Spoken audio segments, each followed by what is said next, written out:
No, it's... Hold it. You're right. I'm not funny. I don't have to be a clown. Not everybody has to be funny. If everyone was as funny as the people on TV, there'd be no reason to watch TV. And if nobody watched TV, all the people who make the shows would have no jobs, and all the companies that advertise would go out of business. So by not being funny, I'm saving the jobs of thousands and thousands of people and their families. Wow. I hope someday I can be as important as Arthur. Snowball theory. D.W. Snowball is one of the biggest mysteries in Arthur. What started as a simple winter keepsake turned into an obsession, a conspiracy, and possibly even an intergalactic crime. No one knows what truly happened to it. The most logical explanation? David Reed, the man who literally runs the kitchen, accidentally melted the snowball. Think about it. As a caterer, he constantly needs access to the freezer, and from every shot we see, D.W. Snowball is placed front and center. So, what happens when David needs something from the back? He takes the snowball out, sets it on the counter, and gets distracted with his cooking. Maybe he's in the middle of preparing a big order, maybe he just loses track of time, but by the time he remembers, it's already too late. The snowball is a puddle, and panic sets in. So, what does he do? He washes the plate, puts it away, and pretends nothing ever happened, because if DW finds out, it's game over. That also explains why he barely reacts to the situation or tries to help DW solve the mystery. He knows he's guilty, so he avoids the situation entirely. Maybe he even gave Arthur the money to buy a fake snowball from Brain's ice cream shop just to cover his tracks. Okay, DW, it was me. I did it. You did? Why? Well, you've just never stopped talking about the snowball since it disappeared. And so when Dad sent me to get the ice cream for Mom's birthday party, I saw they had a new snow cone machine. So I ordered one with no syrup, paid for it with my own money, and put it in the freezer with the ice cream. Now, if you think David was the culprit, you clearly haven't been paying attention to Arthur's weird history with aliens, because at the end of The Return of the Snowball, the show straight up confirms that Buster was right the whole time. Aliens actually took the snowball. Now I hope the two of you have learned what happens when you beam down into people's kitchens and take things from them. Yeah, I know, Dad. Don't steal. Blah, blah, blah. I didn't even get to eat my share of that snow thing. Blippi here pigged out on like 3/4 of it. Yes. If you kids don't stop arguing, you can forget about going to the asteroid fair. And this isn't even the first time. In The Boy Who Cried Comet, it's revealed that aliens are reenacting the entire episode, proving that extraterrestrials have been interfering with Arthur's world all along. If aliens exist in Arthur, and the show says they took the snowball, what more proof do we need? Now technically, the show does reveal a different culprit, Nadine, DW's imaginary friend. In All Will Be Revealed, it's said that Nadine stole the snowball to protect it from an alien troll, but never returned it because she thought Arthur would take it. After DW put her snowball in the freezer, I was going to check on it when the aliens came.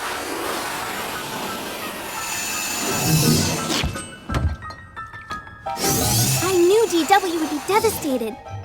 So I reversed time and replaced the snowball with a croquet ball before the aliens arrived. But why didn't you put the snowball back in the freezer? Because Arthur would have taken it. He's always taking things from DW. Her cake, her scissors, the last of the milk. But it's making them fight. But let's be real, this explanation makes no sense. It was one of the most hated episodes for a reason, so like any reasonable person, we're pretending it doesn't exist. Then, in Through the Looking Glasses, Arthur throws away a snowball-shaped object, which DW then takes out of the trash. Was that her actual snowball? A replacement? A last-ditch effort by Arthur to shut her up? We may never know. Tibble's parents theory. The Tibble twins are some of the most chaotic kids in Arthur, but have you ever wondered why they act the way they do? What really happened to their parents? Why are they always with their grandma? The show barely gives us any answers, so naturally, we have to dig deeper. The most common theory? Their mom, Trixie Tibble, travels a lot for work. This isn't just speculation, it's outright mentioned in DW's backpack mishap when one of them says his mom got him something during a business trip. Oh, but how come you had all that interesting stuff in your bag? You mean the souvenir from China? My mom got it for me on a trip she took. That means she's always traveling, probably for a high-level job, like Muffy's parents or Sue Ellen's dad. That would explain why the Tibbles live in one of the biggest houses in Elwood City. Clearly, life isn't that bad for them, at least financially. They might have money, but there's one thing they don't have: a dad. He's never mentioned, not once. He doesn't call, he doesn't visit, and we don't even know if he's alive. Maybe he passed away before the twins were even born, which is why no one ever brings him up. Or maybe he and Trixie got divorced and he still sees them on certain days, just off screen. But then there's the darkest possibility. What if he just didn't want to be involved in their lives at all? And if that is true, well, that's kind of depressing. Maybe that's why the twins act out so much. If their dad is gone and their mom is barely home, it's no wonder they're always causing trouble. Stop it!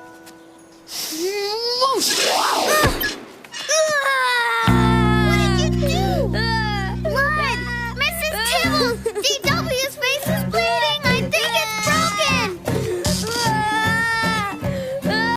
Their grandma, Mrs. Tibble, is way too nice to discipline them properly. She spoils them, lets them do whatever they want, and pretty much enables their worst behavior. Could this be why they act like little terrors? Absolutely. But what if the truth is even darker? What if they aren't just absent, but actually locked away? Think about it. Why else would they be fully raised by their grandma? Most kids stay with a parent after a divorce, but these two literally live at their grandma's house. And let's not forget, when they do mention their mom, it's always about her being away. That doesn't necessarily mean working. Maybe that's just what grandma tells them. Now, before you say that's ridiculous, there's actually one moment in the series that proves their mom is somewhat in the picture. In DW's Blankie, it's mentioned that the twins are spending the weekend with their mother. The twins? No, Arthur, they've been off with Trixie all weekend. But when they come back, I'll tell them you want to play with them. No, see, I didn't... Oh, great. But that still doesn't disprove the theory. Maybe she's just out on probation, or maybe she was able to see them for a short visit before going away again. And what about their dad? If their mom is barely around and their dad is completely missing, maybe he was the one in serious trouble. Who knows? Maybe they were both involved in something shady. But there's another possibility. What if their parents were just really young when they had the twins? It would explain why they aren't in the picture. Maybe they weren't ready for kids, so their grandma stepped in to raise them instead. And since grandma clearly loves them too much to set real boundaries, they ended up being the little menaces we know today.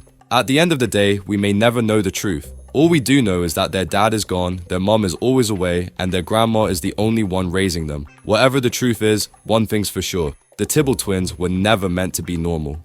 Buster's dad theory.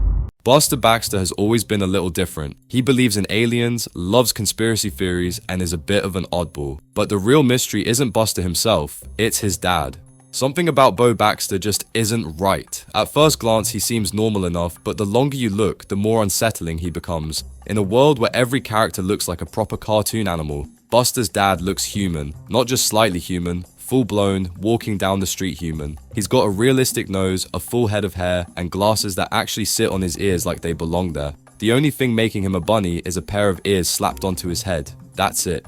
And it wasn't always this way. Bo Baxter has had 3 different designs throughout the show, and with each change, he becomes more and more human. His original design actually looked like a character that belonged in Arthur's world, but then they changed him.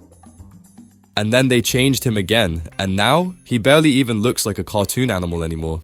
Some characters in Arthur have always been a bit off. The Tibble twins, for example, are fully human in the books, but at least in the show, they still fit the art style. Buster's dad though, he looks like an entirely different species just awkwardly standing next to everyone else, and that's because he is. At this point, it's impossible to ignore what's really going on. This bunny isn't a rabbit, he's a guy wearing fake bunny ears trying to blend in. That's not even a joke. Just remove the ears and he's literally just a man. And somehow, with each redesign, he didn't just look more human, he got more unsettling. It's bad enough that he doesn't fit in, but then there's this one scene where he's sitting in a cinema seat and his hand is either touching a random kid's thigh or, worse, stealing his armrest. And honestly, the latter is the real crime here. But if Bo isn't actually a rabbit, that raises an even bigger question. What if he isn't even Buster's real dad? Just look at Harry, the guy Bitsy actually tried dating. He looks way more like Buster than Bo ever did. What if Bo was never supposed to be Buster's dad at all? What if Bitsy and Harry had something going on while Bo was constantly away for work, and Buster isn't just part of some broken family, he's part of a cover-up? Maybe Buster was actually Harry's kid, and Bo just didn't know at first. Then he found out, tried to make things work, but in the end, it was just too much. That would explain why he and Bitsy got divorced. It would also explain why Harry was so weirdly invested in trying to get Buster to like him. And the score is tied. If the Elwood City green-tailed creeps make this out, then we we go to extra innings and they have a shot at breaking a 22-game losing streak. Can they do it? Line drive to second. Evo Stricker has got his glove on it and has a clear throw to first. Throw it, Evos! Get him out! No, looks like Evo just couldn't get a grip on it. That's going to cost the Greens the game. Woohoo! I got the losing ball! If that's true, then Bo Baxter might not just be a fake bunny, he might be a fake father too. Green Flash Theory. Arthur is trapped in time and he has no idea. No matter how much the world changes, new technology, new trends, he and his friends stay the same age. It doesn't matter how many birthdays they celebrate, they're forever stuck in this bizarre time loop. But why? Well, the answer might have been hidden in plain sight, and it all comes down to a single event, the Green Flash. Hi, Arthur! Are you gonna stay up to watch the Green Flash tonight? The what? You've never stayed up on New Year's Eve, have you? Why bother? To see the Green Flash! When it turns midnight on New Year's Eve, there's the most amazing flash of green light that fills the sky.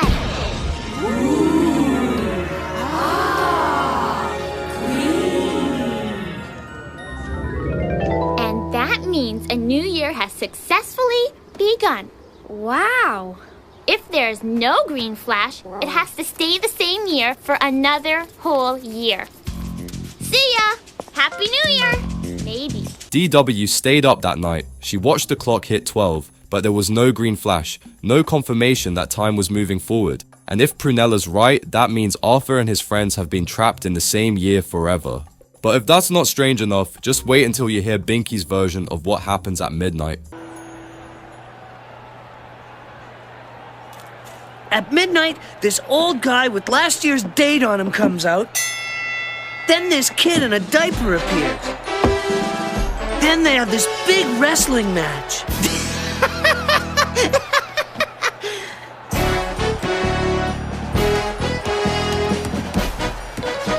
It's great, too, because even though the old guy is weak, he fights dirty.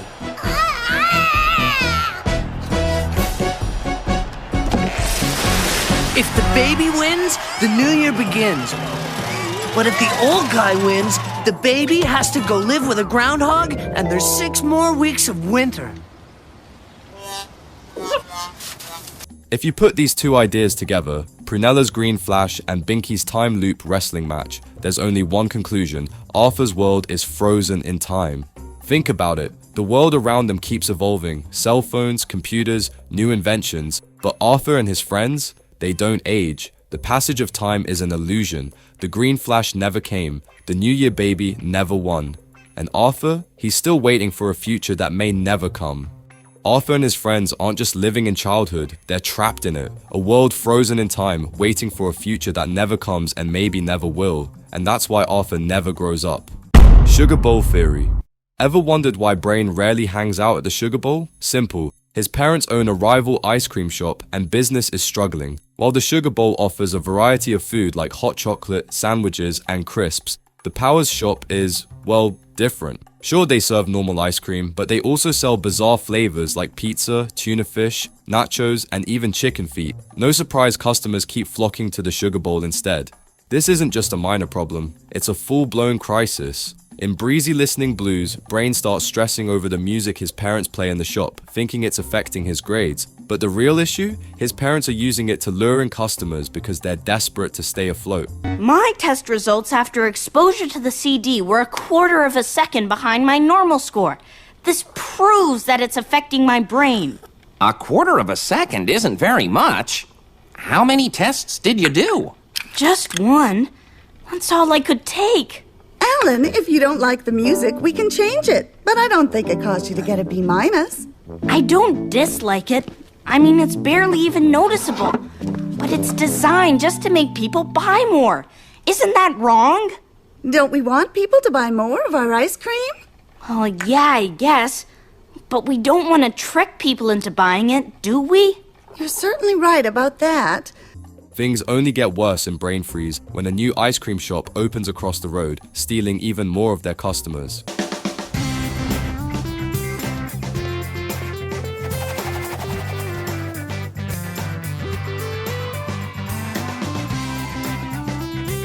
Brain knows his family's shop is on the verge of shutting down, which might explain why he barely ever eats at the Sugar Bowl. Why would he support their biggest competitor?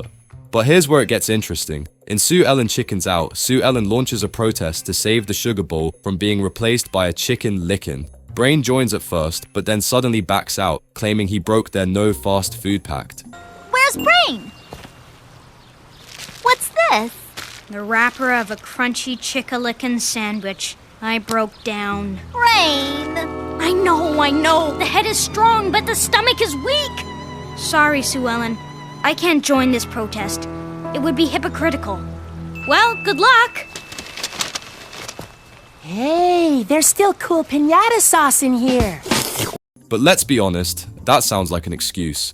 The real reason, he realized that if the Sugar Bowl shut down, his family's shop would finally have a fighting chance. He wasn't just leaving a protest, he was avoiding betraying his own parents. And now, the biggest twist? What if Brain is actually the grandson of Principal Haney? Think about it. Brain's dad and Carl, the Sugar Bowl's owner, are both bears, both wear glasses, and both run ice cream businesses. But the real shocker? Their dad might be none other than Principal Haney. That would make Brain's dad and Carl brothers, meaning Brain is actually caught in the middle of a secret family business war. And there's even more proof. In The Chips Are Down, Binky and DW convince themselves they're dying after eating a green crisp. Hey, Arthur's sister, what's that you said about green potato chips? They're poison. What? I ate a green one 2 days ago. Then you have even less time left than I do. Hey, who are you pushing? Oh. Is that how you want to spend the last moments of your life? Just swinging? Not just swinging. I'm trying to ride up over the bar. But your life is almost over. Soon this will be you. That's what my dad looks like when he sleeps. Big head, kid. This is like a tragedy. You've heard of death? From now on, I'll act like every day is my last day. Because it might be. Hey, this is serious, huh? Binky, now determined to make the most of his final days, writes a list of 3 things he wants to do before he goes. He then shows it to Brain, who happens to be his desk partner. But when Mr. Ratburn catches him passing a note, he asks Binky to read his homework essay out loud instead. I made a list of my 3 biggest goals in life. Can you help me figure out how to do them? Binky Barnes, why don't you read us your homework essay? Mr. Ratburn, I started to do my homework, then I got to thinking, what's the point? Will doing all this homework really help me? Rather than punishing him, Principal Haney ends up re-evaluating his entire life. Inspired by Binky's speech, he suddenly decides to follow his long-lost dream of climbing Mount Everest. But why didn't he just do it before? What held him back? Maybe raising 2 sons. So, Mr. Ratburn says you refuse to do homework anymore, Binky? Mr. Haney, sir, every minute of life is a precious gift. We live in a world surrounded by beauty. Should we fritter away our lives and allow the wonders of this amazing gift to just pass us by? Come with me, young man. Mr. Ratburn, this boy has the soul of a poet. And I, for one, do not appreciate you trying to crush his soaring spirit and natural talents. Binky? Binky Barnes? This budding Walt Whitman has inspired me to follow my lifelong dream, to climb Mount Everest. I won't be a life fritterer-awayer. Thank you, my boy. See ya, Herb. Think about it. Haney most likely took on a teaching job to support his family and later worked his way up to headmaster. Maybe all those years, he wasn't just managing a school, he was secretly running an ice cream empire from behind the scenes. If you made it this far, don't leave without subscribing. This channel runs entirely on your support, and without it, there won't be more videos like this. So hit that subscribe button right now to help me reach 50,000 subs, then smash the like button too. Let's hit 69,000 likes for the next theory. Every single sub and like makes a huge difference. Don't just click away, show your support and help me keep making the content you love. Thanks for watching, and I'll see you in the next one.